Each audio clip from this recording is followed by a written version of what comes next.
These are 3 proven techniques for actually helping all of your residents and other audiences to know that you are thinking in the prospect or in the customer's perspective. If they're a prospect, you're thinking in the prospect's perspective. If they're a customer, you're thinking in the customer's perspective.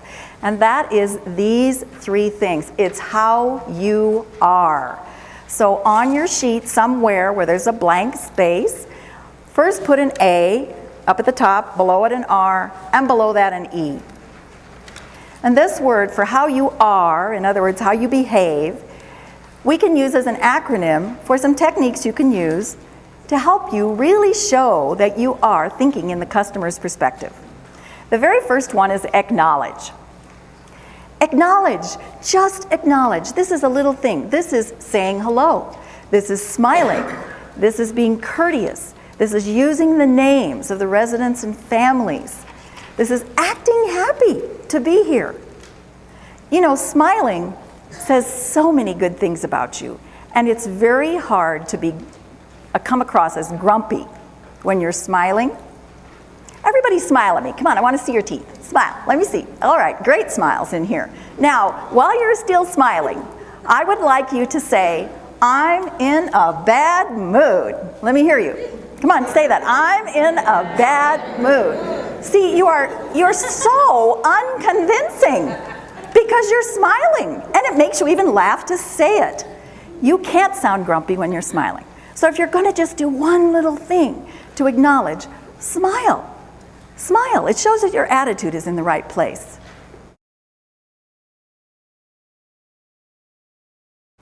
Now, the second skill is request.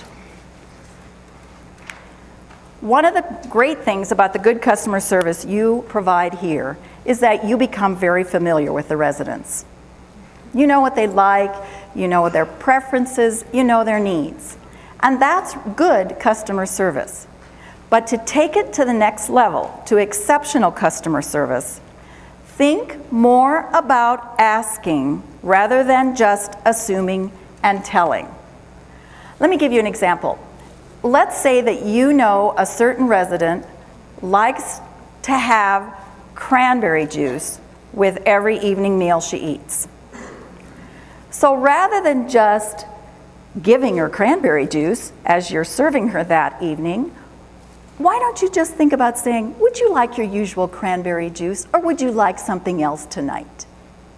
Or maybe there's a gentleman who always wears a sweater in the evening, but it's 65 degrees like it is today. So you might say, do you want to wear your sweater as usual tonight, or would you like to go without it?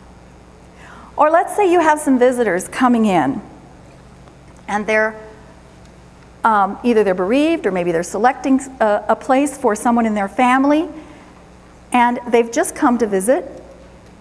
You can say, instead of saying, please sit here in the lobby and wait for the person who's going to be seeing you, why not ask, would you like to sit here in the lobby, or would you like to move around into the library around the corner there where it's a little more private?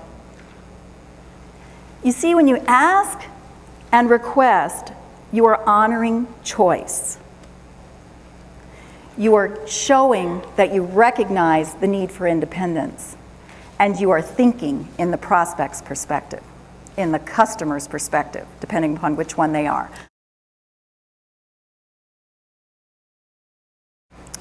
The last skill for thinking in the customer's perspective for you to think about applying from today onward is empathize.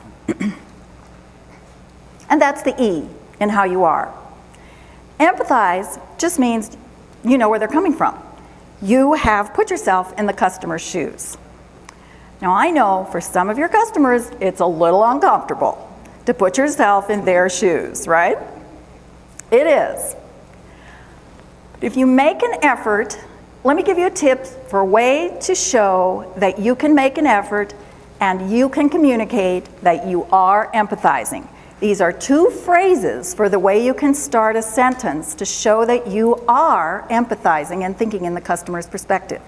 One of those phrases is, I can understand, and the other is, I can appreciate. For instance, you might say, I can understand how challenging this new technology is. Would you like me to help you with that new function on your cell phone? That's actually a combination of empathy and request. Or you might say to a family just coming in looking at Shalom Park, I can appreciate what a big decision it is to find the right place for your mom and dad. Just saying that, I can appreciate or I can understand, stops them in their tracks, and their perception is, excuse me, that you get it, that you know where they're coming from, that you understand what they need, that you are thinking in the customer's perspective. And the way people perceive that is as exceptional customer service.